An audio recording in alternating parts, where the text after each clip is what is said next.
मेरा जुड़वा भाई क्रिस और मैं सिर्फ 9 साल के थे जब हमने मोर्स कोड सीखा था। जब मम्मी हमें खाने की मेज पर बात करने से रोकती थी तो हम मेज के नीचे उंगलियों से मोर्स कोड में बातें करते थे। रात को अपने अपने कमरों की दीवार पर टैप करके घंटों बातें क्या करते थे। फिर एक दिन क्रिस का भयानक कार एक्सीडेंट हो गया। डॉक्टर ने कहा वो कभी नहीं जाएगा। मैं उसके अस्पताल के बिस्तर के पास कुर्सी खींचकर बैठ गया।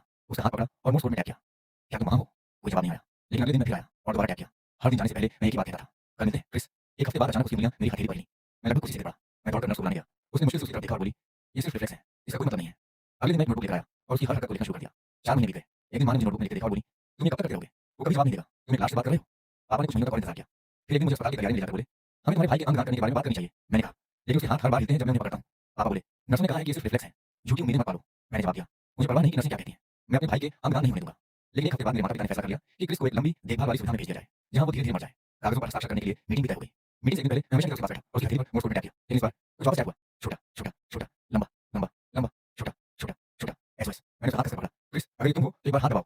उसने मेरा हाथ इतनी जोर से दबाया कि मेरी उंगलियां चटक गईं। मैं तुरंत मीटिंग रूम में भागा और चिल्लाया, मेरे भाई ने मुझे जवाब दिया है। केस वर्कर ने शांत स्वर में कहा, ऐसा अक्सर उन परिवारों के साथ होता है जो अपने प्रियजन को खोने के लिए तैयार नहीं होते। मेरे माता पिता ने भी उसकी बात पर सिर हिला दिया। मैंने मेज पर रखे ट्रांसफर पेपर उठा लिए और कहा, जब तक आप खुद नहीं देख लेते कोई भी इन कागजों पर साइन नहीं करेगा। मैं सबको क्रिस के कमरे में ले गया। उसका हाथ पकड़कर बोला, इससे कुछ भी पूछिए। केस वर्कर ने पूछा, अभी कौन सा साल चल रहा है? क्रिस ने हाथ दबाकर सही जवाब दिया। उन्होंने कहा, 5 गिनो। उसने 5 बार बिल्कुल सही तरीके से हाथ दबाया। फिर उसकी मां का नाम पूछा गया। उसने मोर्स कोड में अक्षर अक्षर करके पूरा नाम बता दिया। 10 सवालों के बाद केस वर्कर की आवाज बदल चुकी थी। उसने कहा, वो अभी भी जिंदा है, हम उसे कहीं नहीं भेज सकते। कुछ हफ्तों बाद मैंने क्रिस से पूछा, जब सबने उम्मीद छोड़ दी थी तब तुम्हें लड़ते रहने की ताकत कहाँ से मिली? उसने जवाब दिया, मैंने मां को मुझे लाश कहते हुए सुना था। मैंने पापा को मेरे अंग दान करने की बात करते हुए सुना था।